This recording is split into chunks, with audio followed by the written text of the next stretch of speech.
Welcome back to Off the Record, the Real Talk podcast. I'm your host, Allie Braswell, and this is our special Voices of Leadership series, real conversations with real leaders who have shaped people, teams, and cultures in extraordinary ways.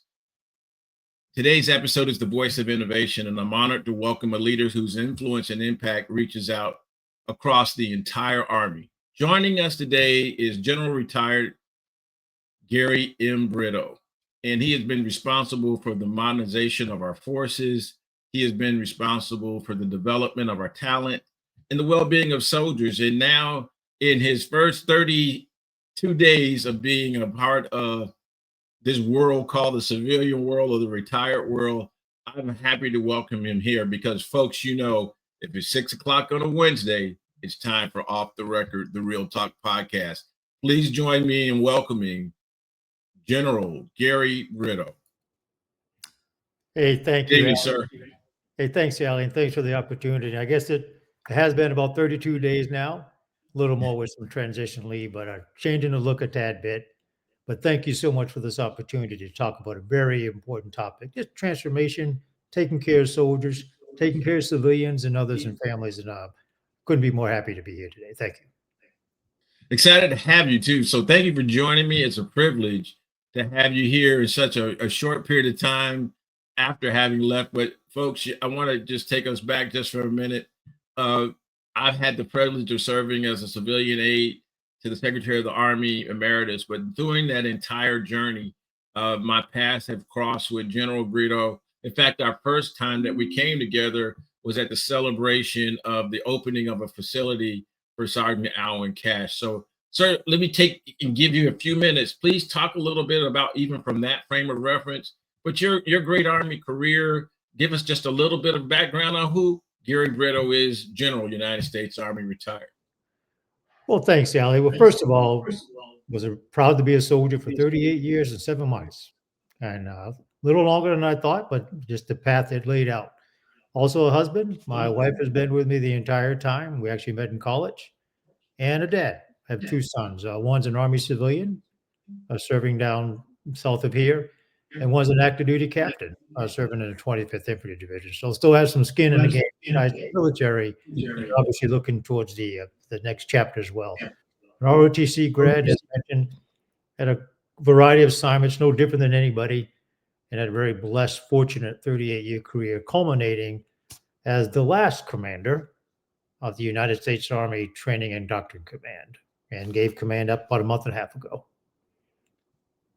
Wow, and I can remember that. That was a great moment in history. Your career spanning over 38 years is just phenomenal. And in this current climate place, when we're talking to leaders, you've gotten to experience it as a brand new leader, as a young second lieutenant, and then experience it at the most tenured and well honed position of general in the United States Army. And folks, let me make sure, for those of you who are not military aware, that's 4 stars, not 1 star, but 4 stars. And as I shared, when he was Colonel Brito, we had a chance to meet, and I got to watch, his rise to leading the most important part of the Army, which is training and doctrine that helps to make sure our soldiers are well prepared for when they enter into their place in their formations. So to kick us off, General Brito, what I'd really like to ask is, the foundation of transformation is really what we're going to talk about here. And so when we think about it, I'd love to begin with, when you think about your career and experiences that shaped you to understand and what it means to lead through transformation, what would you like to share with our listeners? Well, certainly. Allie, I would offer not only just in the military, I'm sure in the corporate world has something very similar to this as well anywhere. Transformation is important, and it happens. And to me, Allie, it really means the ability to guide an organization through important change, and not just for the sake of doing something different. You can do that anyway without a lot of thinking, but driving and leading the important change in support of higher echelons priorities, whether that's the military, like I was in, of course, or whatever corporate organization may be, but in support of those priorities, achieving those priorities, always good listening to your boss, uh, in support of a future vision or an end state that must be met. And again, not just for the sake of doing something differently. It's for the sake of staying ahead of any environmental challenges that may be out there. I'm not talking climate control and other things, but just adversaries or threats or technology.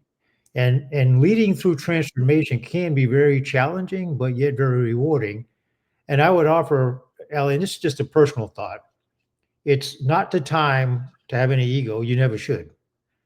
This is in support of the big organization.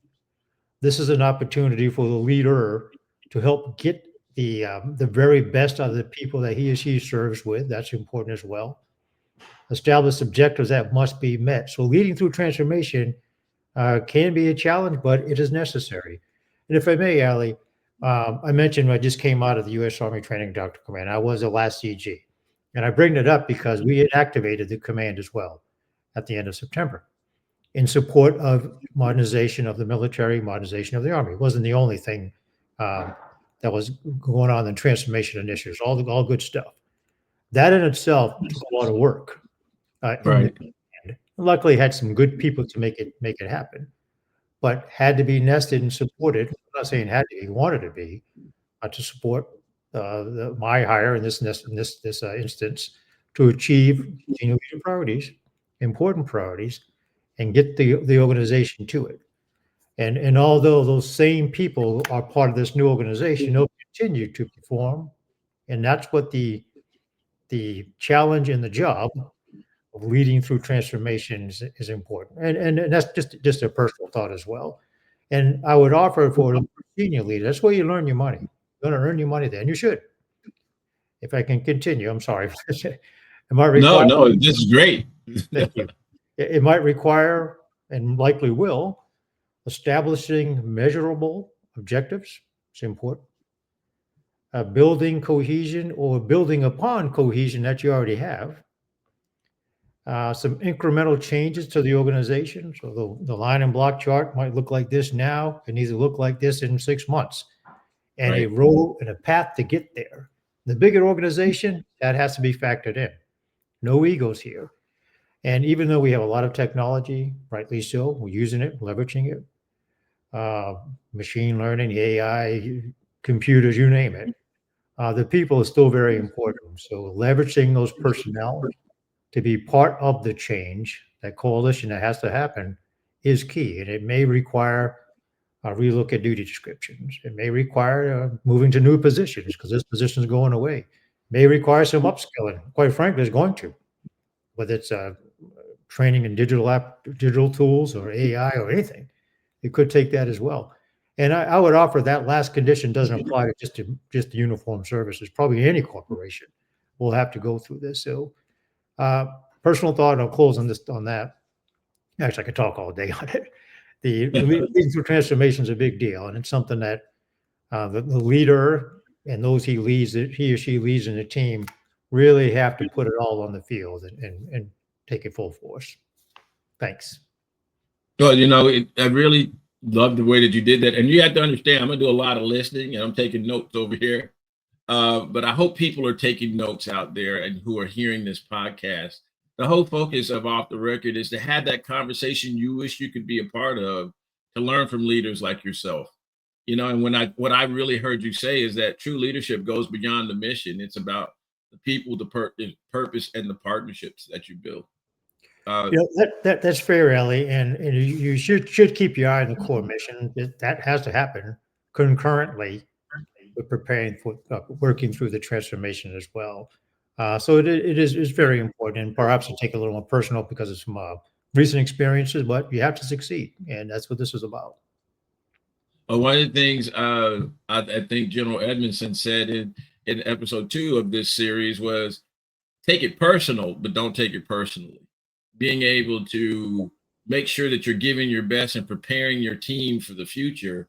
I think that's a true leadership opportunity where people have an opportunity to really pour into their teams. You led your organization through a transition of the casing of the colors on one command while at the same time birthing the new command. I mean, that's powerful, you know. But we could go back just a little further in your career, in your early journey. Was there a particular moment early on that helped you change how you saw leadership and how it should be used to help advance the mission? Ellie, yes. And probably in hindsight now, obviously didn't know it at the time, and everybody would say the same. But, and I know I am not alone in this, and it can obviously, my experience was in uniform in this case, but was very fortunate to have been stationed at both of the CONUS US based training centers. The Joint Readiness Training Center, actually commanded there, and then 2 tours at the National Training Center. I'm not advocating for either one, but what I will say, just reps and sets, reps and sets, reps and sets to see innovative training, leaders learning and training as well, staff processes, new equipment, really opened my eyes on ways to, one, apply good leadership to soldiers and families, of course, but true innovate while doing that. And part of it was often just some new kit coming in, you're seeing it utilized, and some ways to do uh, parallel means with training that must happen. Um, so on that, back in my early days, and the earliest was the captain, then again as a lieutenant colonel, then again as a 2-star, 1 and 2-star at the training center. So over the years saw that, was able to apply it to some positions that I served in as well, either as a battalion or brigade S3 or later on as a Corps G3, and saw firsthand. And again, my story is not unique. Everybody's gone through this. The value of leadership that's engaged, selfless leadership, looking out for the betterment of the unit, for the best betterment of the people, the true improvement of the people, the mission, of course. And then I would say, Allie, if I may offer, both then and now, on the previous job and probably now, the value of managing risk appropriately, not to be risk averse, but don't be stupid either when you do things, and managing risk in what you do. And how that's important as a more senior guy, I like the word seasoned, to help manage those risks and buy down those risks for your higher organization. And I know for sure that would apply to a corporation as well. Not from a money perspective, but just from mission accomplishment, getting to those objectives perspective. And that's something I learned throughout. And I know my experiences are not unique. Many have done that, but back to leadership as well. It's key. And for those in uniform, knowing your people, caring for your people, having a good balance of empathy when necessary for those in uniform, and probably apply to any organization, is critical. And you will not start off that way. It comes with some time, a little bit, just comes with some time. And we all own that. And I always have a rose-colored glasses on, and I feel very, very positive and comfortable on where leaders in this military will take us, and I'm sure outside the military as I continue on with this next chapter. I'll pause. Well, you know, I just think that's just perfect, and it's a great segue into where we're going, because you've talked about taking care of the people in order to meet the mission. You've talked about leading through difficult challenges of transformation, but you also were able to reflect back that early on, you knew there were things that were just in certain intangibles. They had to be there. They had to be components of where you were going to be if you're going to be successful. And you know, I know when you and I have spoken, you've often said, Allie, I didn't join the army to be a general. I joined the army to serve. And you know, but your service has led you there. And one of the things that you're really known for, sir, is the modernization. One of the things that is championing modernization while still keeping soldiers and families at the center. How did you approach balancing those priorities? Because a lot of times in corporate America, the challenge is how do you balance workforce? You remember when we went through the pandemic, how do we get people into the office or returning to the office? How do you balance that once their values are front and center, and how do we have them navigate through that? Would love to hear your thoughts on Thanks. I just realized I got to hit the mic first before I start talking. that. Interesting. If I could spend just a minute on the pandemic, and I Yeah. and no different than any leader out there. Just happened to be in command down at Fort Benning at the time.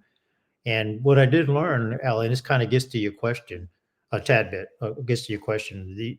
I mentioned core mission before. So receiving soldiers, developing leaders, training soldiers, that still had to happen. And yet balanced with managing the threat of COVID-19 in this case. So we did what they teach is an old mission analysis on how to get it done. And what wouldn't get done, what would get done, needed to be done differently, and yet still train that core mission so that if called, the soldiers that are being delivered could fight and win and deploy. That's not negotiable. And that's why the Army exists. I could probably take that, sanitize it, and apply it to any mission, corporate, another unit as well. But also saw taking care of soldiers, families, the community took a different approach also. So those core missions, core tasks had to happen. And if I could offer one thing, and maybe I thought about this when you asked the question, the leader is not doing it by his or herself. The leader should and will be more effective in pulling the strength of the team together to help it. Whether it's in uniform, whether it's civilian, or combination of both, and you could probably apply that to any corporation as well. Pulling that team, inspiring, helping that team be the best version of themselves to get to that mission. Because it's not about you. And Yes. that can be put aside because you won't be effective. You just won't be effective or as effective as you should be. The guidance, the balance, the resources, helping to buy down risk, ownership of successes, ownership of failures as well, helps to take care of those entities that you mentioned, whether soldiers, families, or really a combination of both. Hope I'm not going off target on the actual question, but that nexus is very important. And yet, have the vision to see what may be put in place beyond your watch. What am I doing Yes. now? What can be done now that's going to help this corporation in 3 to 4 or 5 years? What am I doing now that's going to help this military unit in 3 to 4 to 5 years? More in the rucksack of the senior leader, might not even be in the rucksack of the junior leader to helping you execute it. But that has to be balanced. And the staff, the team, there's all kind of tools to help you get out there. But with all that, which is very, very important with a specific line of effort, the must happens of being ready to deploy, fight, and win is a must. No different than XX Corporation being to execute their mission is a must. And I'll stop there. No, well, no, that's perfect. I think you stayed right on target. So were there moments when you were doing that where the decisions were so difficult? They were just tough, but you had to make them. How did you handle that? Yes, for sure. And I'm not just going to give a one-term answer. And one, obviously, we think the entire military did during COVID. Really, the entire world did. But that aside, I learned a lot in the recruiting crisis that came up a couple years back, and I can talk to that as well. But Allie, interesting you bring it up. Um, any leader, and regardless of what he or she is wearing, is probably going to have to make an unpopular decision or a tough one. And a technique that I learned over some time, either through some bumps and bruises or shared with me through some mentors as well, to take your time to make the decision because once it's made, it's made. There's an old term, once the email goes out, it's not coming back. Once the round leaves the tube, it's gone. Still think through those impacts of things. And a personal technique is if time wasn't an urgency, was made a preliminary decision, put it aside for a little bit, think about it, come back, perhaps bring in a trusted group to talk through the pros, cons, and the end state of that decision. And in the latter years, both in a Pentagon assignment and in the last command, red teaming it, pull in some outside eyeballs and say, hey, I'm going to make this decision. What's going to happen? What don't I know?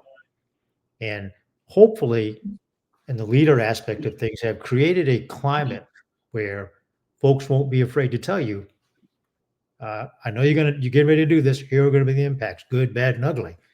And accept them. Have the humility, have the maturity, and systems in place to accept that feedback, whether it's good, bad, or ugly. But you may have to very well make the decision, sometimes in isolation. And that's the extra burden that the leader may have. So help red team things to help you see it.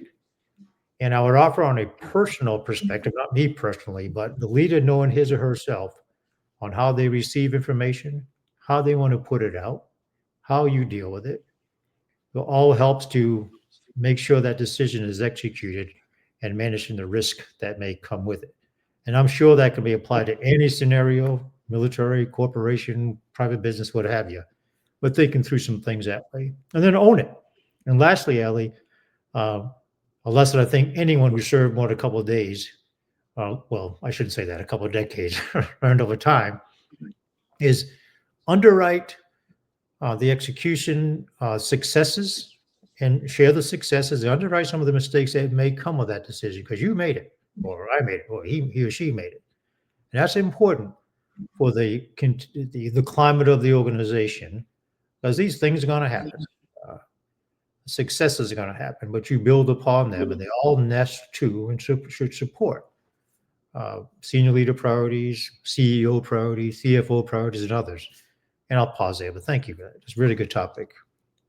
I think that's those were golden nuggets, folks. So, I always tell you about golden nuggets that drop on the Off the Record, the Real Talk podcast. Those were golden nuggets because you took us through a leader's perspective of navigating one of the most challenging times in history.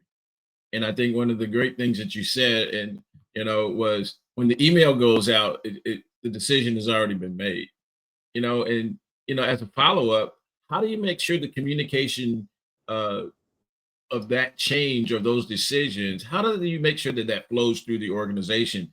Because a lot of the times what I hear from organizations when I'm in working with them on their leadership or their people first culture, they'll say, in the focus groups, well, we never know what's going on, or we're not informed. And I can remember being a young troop in the Marine Corps where you're like, well, change is our mission. Whatever they tell us to do, we got to do. How do you make sure that that message at leadership that has gone through that entire piece that you laid out so eloquently? How do we make sure that the congruency gets down into the organizations where the change has to happen or the innovation has to happen? No, thanks, Allie. Um, have probably been that person at the receiving end say, "What the heck's going on? This makes no sense." At some point, but I offer that up for a reason. What I've learned on being that side of the fence, and then being on this side of the fence as a person putting it out, and junior leaders have done this as well. Will continue to. You can't underscore the importance uh, of the importance of the why. And with our doctrine or military doctrine, call it task and purpose. Sometimes the why we're doing something is important and gives an understanding or very clear intent, and the why can be part of that, and why this is being made. So that helps those who are executing, even to the lowest echelon sometimes. But also, I think you started off by how do you communicate and share that? One, do know yourself. Are you comfortable talking in front of a large crowd or not? Are you okay with putting a 1.5 page information paper? Those are all techniques. It could be as something I say simple, but if you have the setting to do at a town hall with leaders and soldiers, say, here's what's going on. Well, here's what I know at this point. Here's where we're going. Here's the path being laid forward. So communicate to the team. And that doesn't have to be done directly from you to the masses. It can be done directly from the leader through the respective staff. And I would offer up the second part is probably more effective sometimes. We also have a lot of technology out there. Be careful of your words. Uh, I would say, Allie, as well, and I've learned this both from making the mistake and then from fixing the mistake, is ensure you don't get ahead of your leadership. Don't get ahead of your own skis, some often say, and definitely don't be off message. And the higher up you go, for those in the military, and probably the same in the corporate organization, that's key, especially when it comes to very senior leaders or external forces. You don't want to get ahead of them. You don't want to be off message because that derails the organization. And quite frankly, it's just not effective leadership. So a combination of communicating, how you communicate, the frequency of it, and that can help walk up the chain of the milestones that you're trying to get to, whether it's transformation, innovation, or just an operation of some type. I've learned that at the other end, try to help execute it at the more senior, seasoned leader end. Excellent examples, and I think it really speaks to what we're trying to share here when we talk about the voices of leadership as we go through the different 7 voices that we're going to speak to. But all of that has to have those key pieces. And I think one of the things that happens is transformation rarely happens in a straight line. Uh, and a lot of times it's under the pressure, whether it be the pandemic or it be a critical situation. I know because we spoke about how to make sure that the Army story resonates with the communities where the propensed individuals to serve were.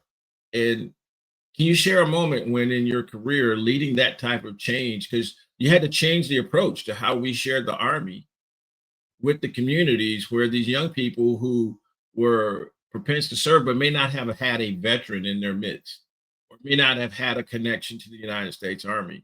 So as a leader, can you share a moment in that process where you were under the pressure of meeting the requirement, but at the same time you knew that you had to have the courage, the moral clarity to make the decisions that help you be successful, which inevitably you were. Sure.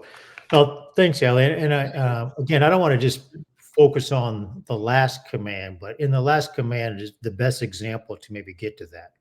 And there were some other ones as well, but and this is one I think any service I know, well, really our whole country can understand it. And back in, we see, probably mid 22, our military is facing a recruiting crisis. Um, and I was fortunate, I call it, to assume command of the last job, um, and when it's time to implement a solution for this. So it took some discussion with all the entire probably the best word in this case, the ecosystem that impacted that: high schools, veterans, service members, the most precious asset, recruiters, and look at things Yes. in a different way to bring in those young men and women that wanted to serve. And I don't need to go through all the details of COVID. Post COVID was part of it, but it took some really innovative ideas, very much supported by the Army enterprise in this case, a 1,000% team effort uh, to get through this crisis. And communicating with folks, you'll have some that said, "Well, we've never done it this way. This is the way we've always done it." Well, that ain't working. Period. That's not Right. working. Well, it needs to be modified. So, what adjustments needed to be made? Good leaders in place. I'm not saying I'm not taking credit for that one bit. Well, I don't need to mention them on the podcast, but some good leaders driving change, making things happen, bringing the resources and bringing in the ecosystem. Parents involved, recruiters involved, high schools involved, businesses involved that helped things to organizations show the importance of the military in this case.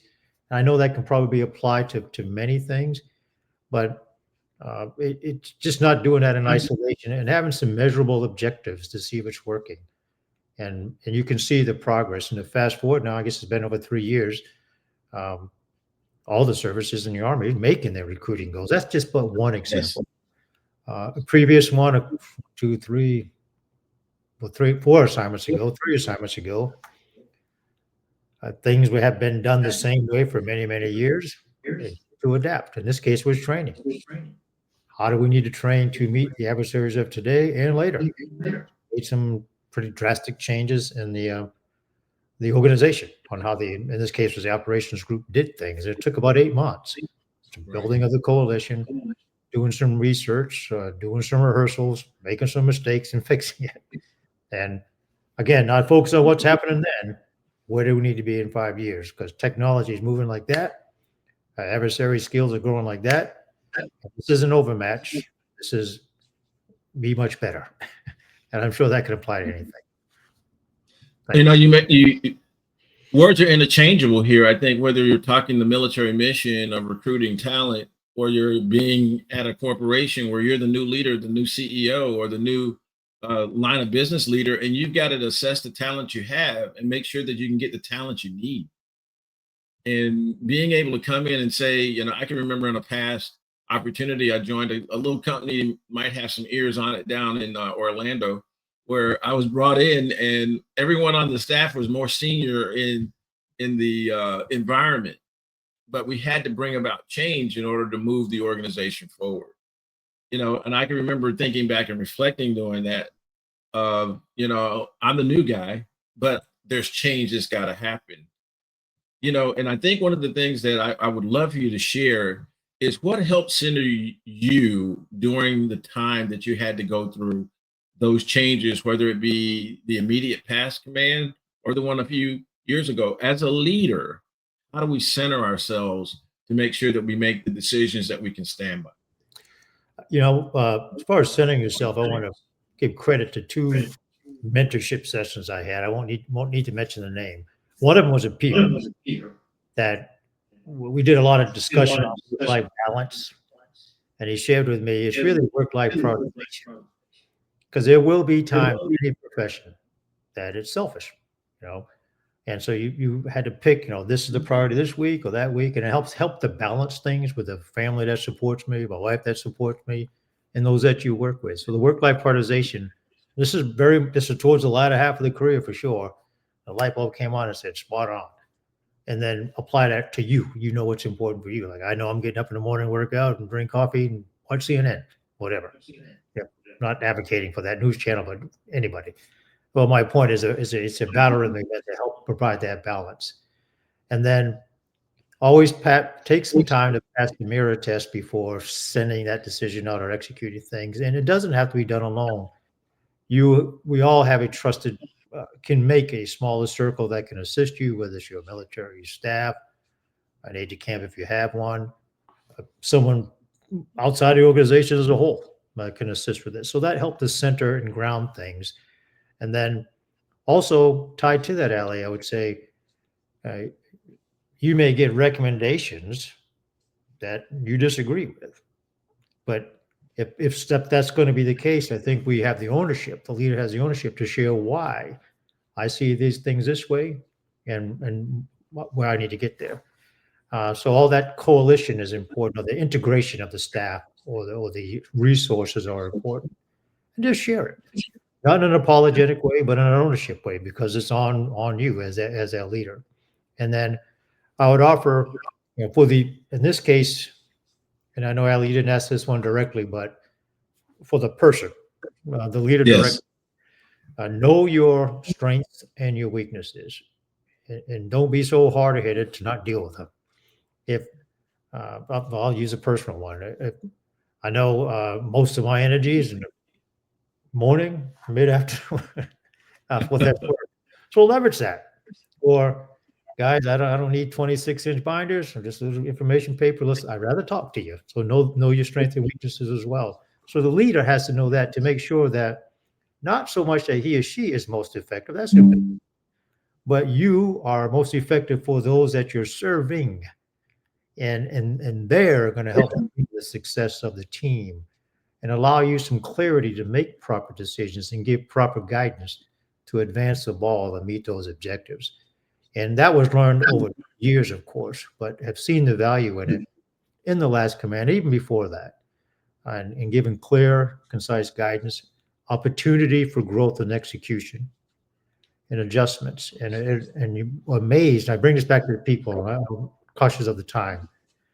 That approach may, I'm not saying always will, help you leverage true talent of every individual in that organization. One may be a software decoder or coder, great. That's what they do. Nobody does it better. One of them may be the best person that pulls together a team. Nobody does it better. And you get to learn them some.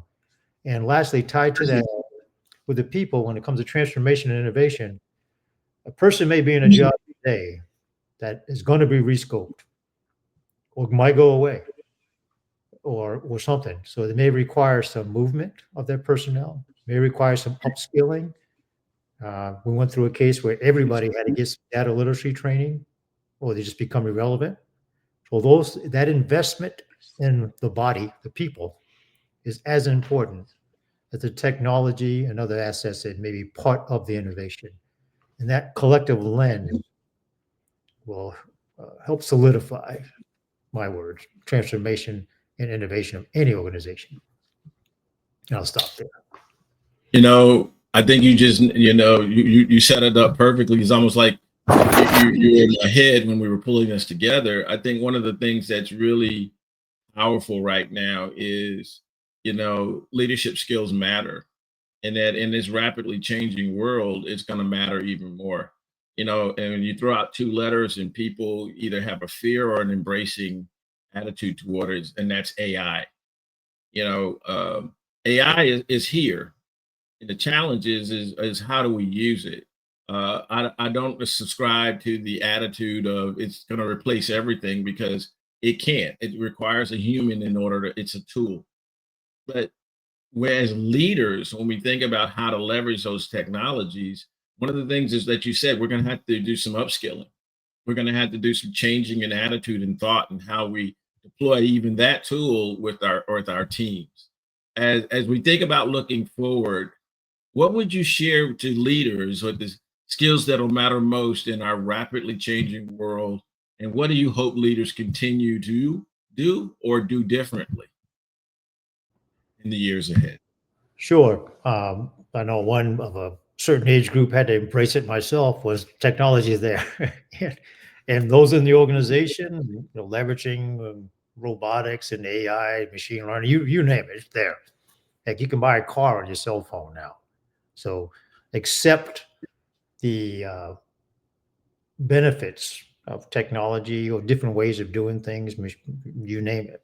Um, and then the leader himself might have to do some adapting. Like, hey, I need to go to this course to get smarter on how to use this thing and leverage the benefits and think through the guardrails that may be necessary to manage the ethics and new ways folks are going to write term papers and things like that. That's key.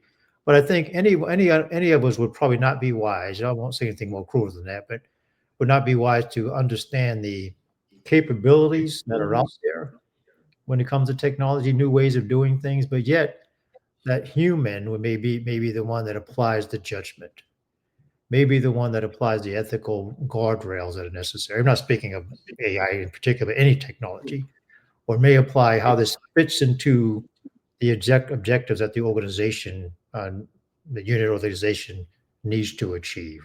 So the human as a centerpiece, my words here, and we applied a lot of the changes in the military or the army this way. The soldiers a centerpiece, the human a centerpiece is critical, but you got to think through it so you have the integration that's necessary to leverage what the technology will do, and not allow the technology is not a replacement. You're just leveraging the outcome that's necessary. And then maybe some cases where it does. I'll give Great. an example. If a robot can do something that is in a breach field or minefield that a soldier doesn't have to do, put the robot out there because you're saving a life. But a human needs to be involved with the other tech capabilities that could come from technology. And we have all seen it. Just 2 years ago, I'm embarrassed to say this, but my first good iPhone in a while. But really see the capabilities that are coming out of it now. So a long way of saying, Ellie, it is necessary to keep a human in the loop, my thoughts, but as an organization responsible for the development, give opportunities for folks to go to school, get smart on things, and leverage that. Or duty description may take them another way.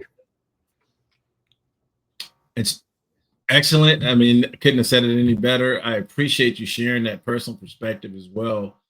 And sir, before we wrap up, I have one final question that we ask every guest in this series. If you could leave today's listeners with one piece of wisdom about leading through transformation, what would it be? Leading through transformation is to keep an eye on what must be sustained and keep an eye on the trajectory of where your organization needs to go, whether it's a small team, a 50,000 man organization, or 500,000 man corporation. And the parallel efforts are important because you have responsibility for both. And in military terms, near-term readiness and preparing for future readiness. And I'll perhaps very much just a personal perspective, Allie, is the importance of the people that make that happen. Not the um, give less value to other things, but the people that make that happen as well in a parallel line of effort or in what must be sustained and then where we're going is a bigger challenge the leader has. And I know leadership in the dictionary will be called a noun, as it should be. But that leader putting an action verb behind it to pull the team to get that done. And that's what I would leave with the team. And actually, and I'll probably leave with myself now as well as I think about it, as I look over the last 38 years, and hope to apply that in the future as well. But thanks, Allie, for this opportunity. You're very welcome. And folks, wherever you're listening, these are those conversations that come about because of relationships. And as I stated in Engage, Invest, Grow, building those relationships become incredible because they create insight into what's possible, what's actually possible. It creates insight to have resources on tables that you can pick the phone up and make a phone call and not feel rivalry to say, sir, would you spend 30, 40 minutes with me? We could go on for another 20 minutes, but I promised him we keep this here. But I just want to say thank you so much for joining me and being, excuse me, and being a part of the Voices of Leadership, because I think it's so important. What we try to do with Off the Record is to let people on the inside of a conversation they may not be party to. And I think that's exactly what we did today and talking through the voice of innovation and leading through transformation. So you'll always be General GEN Brito to me. I had to get used to calling you Gary, but thank you so much for coming and spending time with us on the Off the Record, the Real Talk podcast. And folks, I ask that you always tune in at 6 o'clock on a Wednesday, because if it's 6 o'clock on a Wednesday, you never know who will be sitting across from me or joining me in the studio for Off the Record, the Real Talk podcast. Stay tuned and we'll see you next Wednesday at 6 o'clock. Hey, thank you very much, Allie. Thank you, ladies and gentlemen.